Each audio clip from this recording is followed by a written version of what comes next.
My sons are pressuring me, so I am writing here to seek different opinions. My son has been married for 2 years now. We have a strained relationship. I prefer to keep my distance because I find it difficult to deal with her. She is an extremely picky eater and I don't understand why. But honestly, I don't care because she causes problems when we go out to eat. Whenever we try to go anywhere, we end up having to change restaurants multiple times just so she can find something she likes. She makes the waiters jump through hoops just to accommodate her preferences. And if anything is wrong, she complains about it or sulks in the corner. For instance, she ordered a quesadilla, but asked for every ingredient to be removed from it. When it came out, she sent it back because there was sour cream on the side, even though it wasn't touching anything.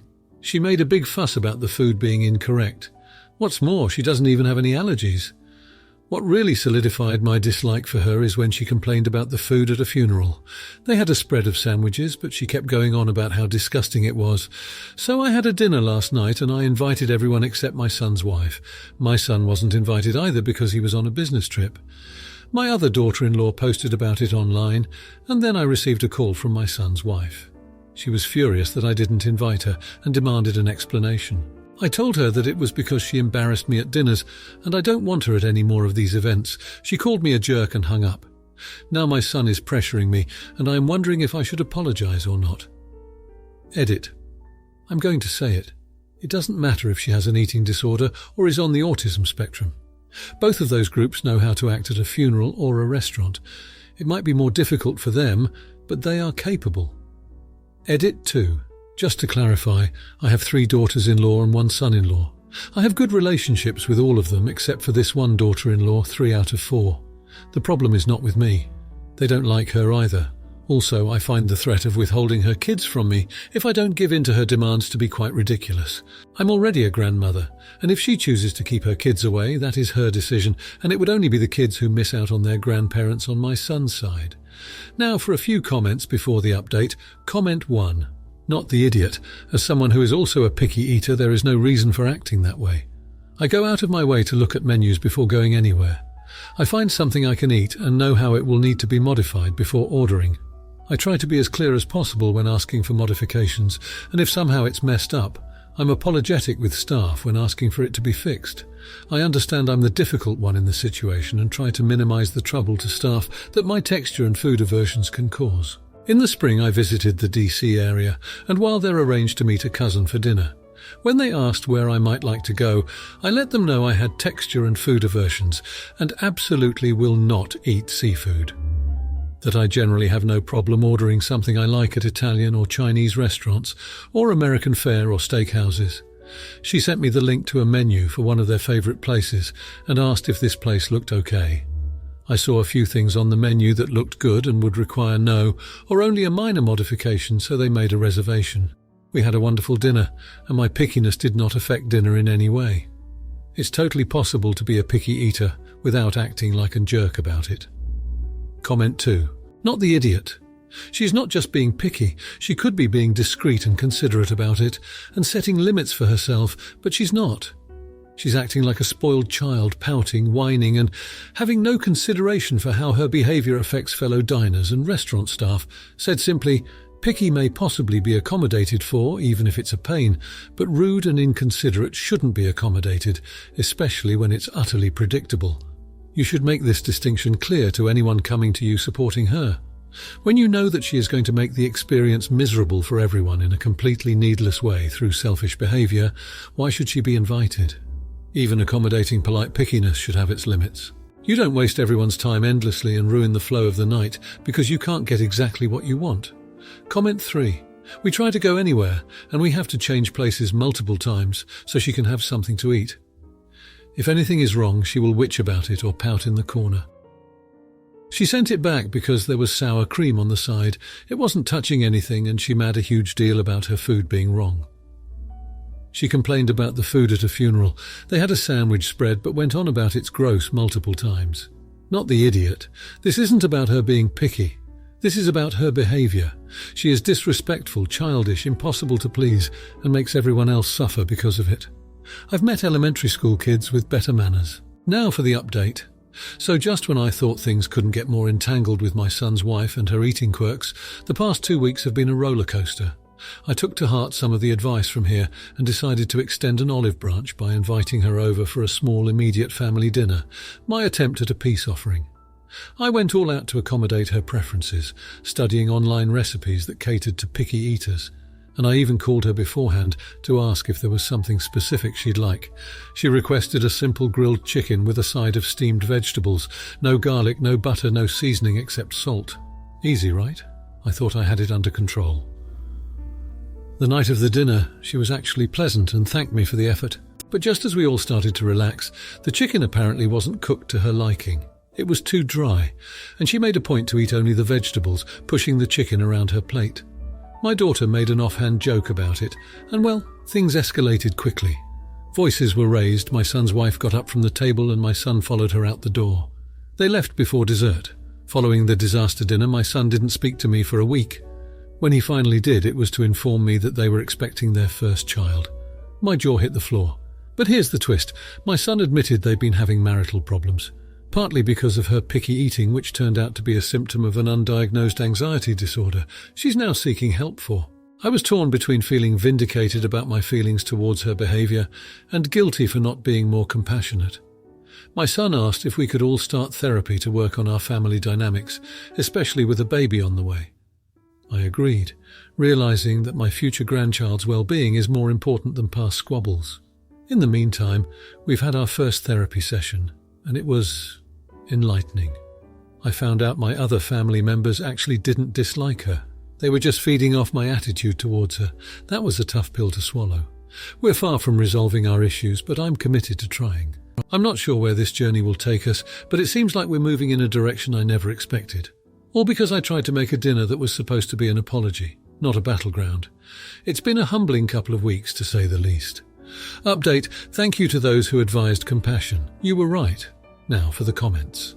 Comment 1. Not the idiot for the initial misunderstanding regarding your son's wife's eating habits. It's not uncommon for people to be initially confused or frustrated by behaviors they don't understand, especially when it comes to family dynamics and shared meals. However, the fact that you were willing to not only invite her over for dinner to make amends, but also to attend therapy shows a commendable level of self-reflection and willingness to improve. Discovering that her eating quirks were linked to an undiagnosed anxiety disorder must have been a revelation, and it's good to hear that you're taking steps to accommodate and understand her better. It's important to remember that mental health issues can manifest in many ways, including through eating habits, and the support of family can make a significant difference in managing these conditions. Your acknowledgement of the influence your attitude had on the family dynamic highlights a mature approach to resolving conflicts and building a more compassionate family environment. Comment 2. You're the idiot for allowing your negative attitude toward your son's wife's eating quirks to influence other family members before seeking to understand the situation fully. It's vital to approach such matters with an open mind and a willingness to communicate without judgment. It's great that you're now participating in therapy and have recognized the need for compassion.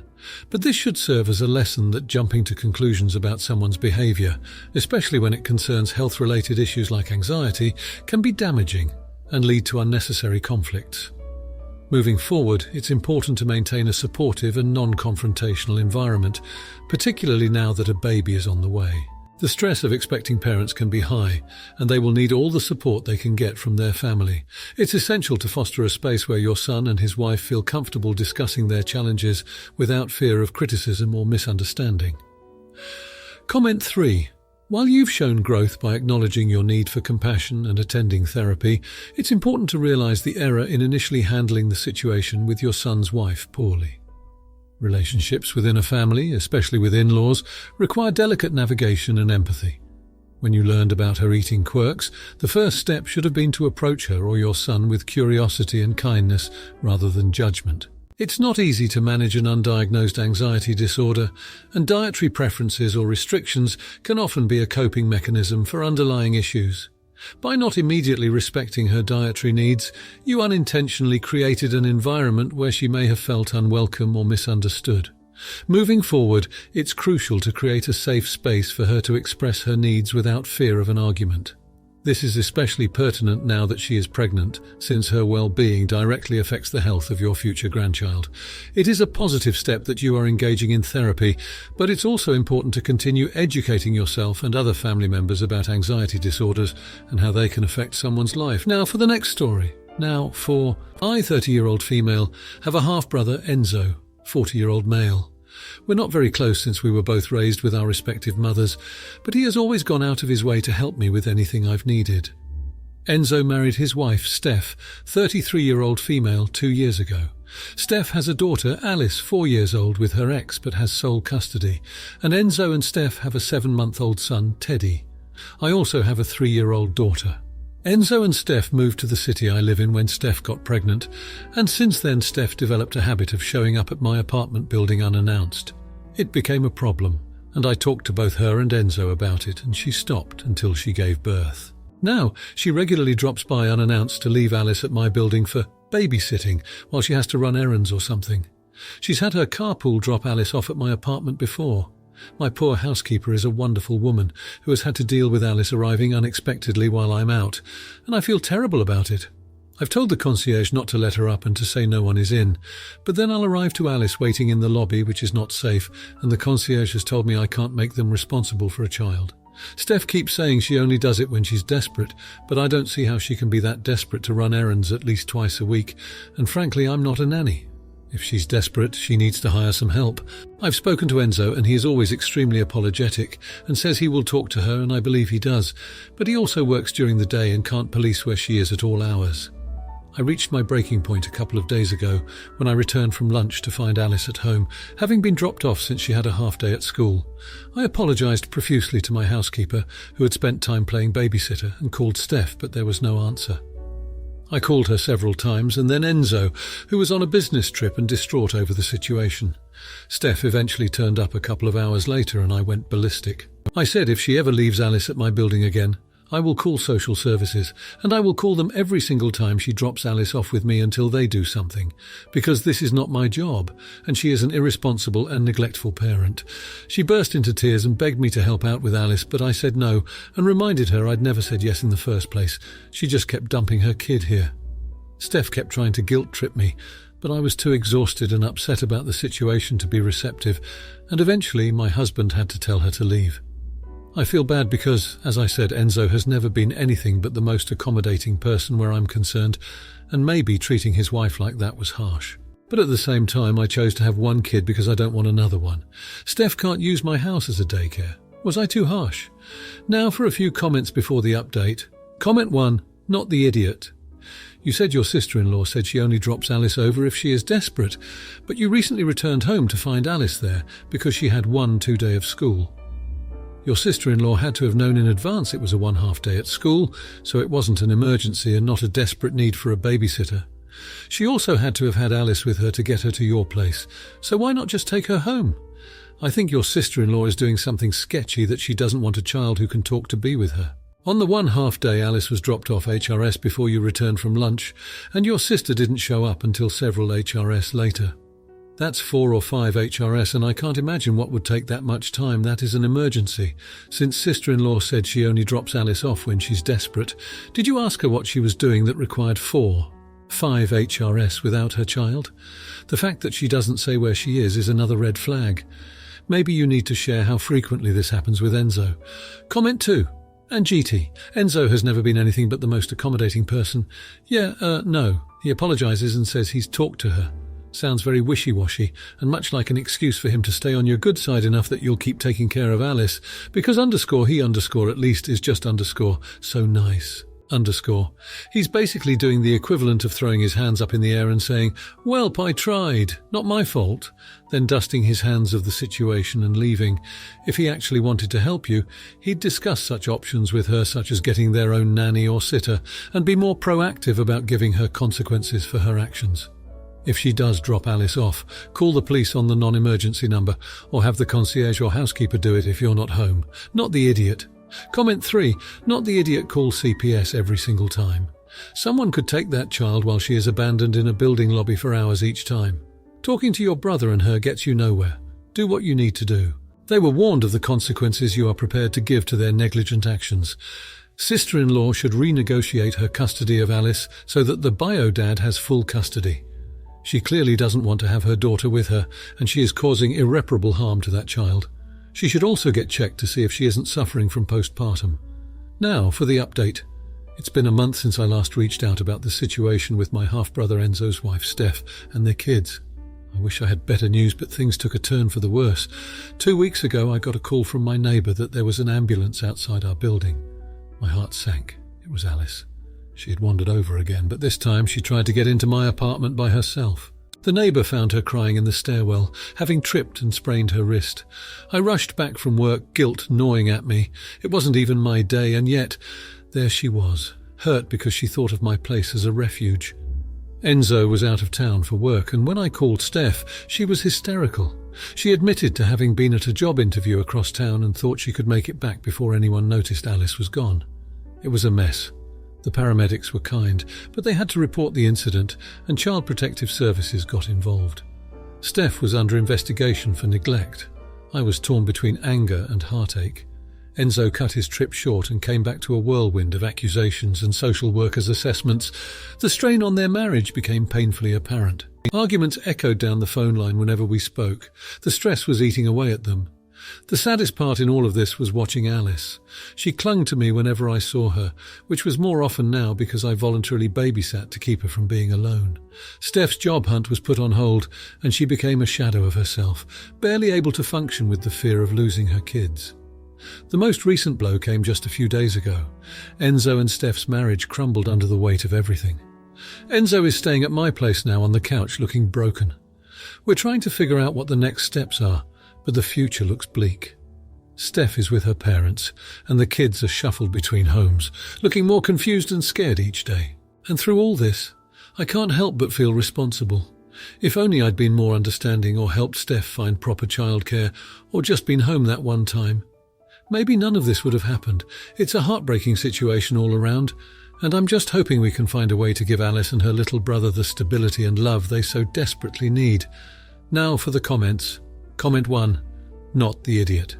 It's clear from your account that your intentions have always been to provide care and support for Alice and her family. Child Protective Services being involved was an unfortunate outcome of an accident, not something within your control. While the breakdown of Enzo and Steph's marriage is tragic, it's not fair to place the responsibility for their relationship issues on your shoulders. It seems like there were underlying issues that would have likely surfaced regardless of this incident. Your concern now for the children's well-being is commendable, and it's important that Alice and her brother receive stability and love during this difficult time. As long as you continue to act in the best interest of the children, you're doing the right thing. Comment 2. Not the idiot. In a situation as complex as this, it's easy to second-guess decisions and feel at fault for unforeseen consequences. However, the well-being of the children must be the priority, and from your description, that seems to be your focus. The involvement of Child Protective Services is not a matter to be taken lightly, but it also serves as a necessary system to ensure the safety of children. Steph, being at a job interview, is an understandable reason for her absence, but it does not negate the fact that Alice was found in a vulnerable state, which is concerning. It's crucial now to engage in open and honest communication with all parties involved to ensure that the children have a supportive and stable environment moving forward. Comment 3. Not the idiot. It sounds like you are being a responsible and caring adult in a situation that quickly spiraled out of control. When Alice sprained her wrist, you were there to help, which is exactly what a good neighbour and family member should do. It's unfortunate that this incident led to CPS involvement, but it also highlights potential vulnerabilities in the family's arrangements that might have otherwise gone unnoticed. It's imperative now, more than ever, to ensure that Alice and her brother have consistent and nurturing care. While you feel responsible, remember that you cannot control the actions or reactions of others, including the dissolution of Enzo and Steph's marriage. It's commendable that you want to be there for the kids, and that alone shows you are not the jerk in this difficult scenario. If you liked this video, you'll probably like these too. Also, while you're here, please consider subscribing. It's your support that keeps this channel alive and allows me to make better and longer videos. Have a great day.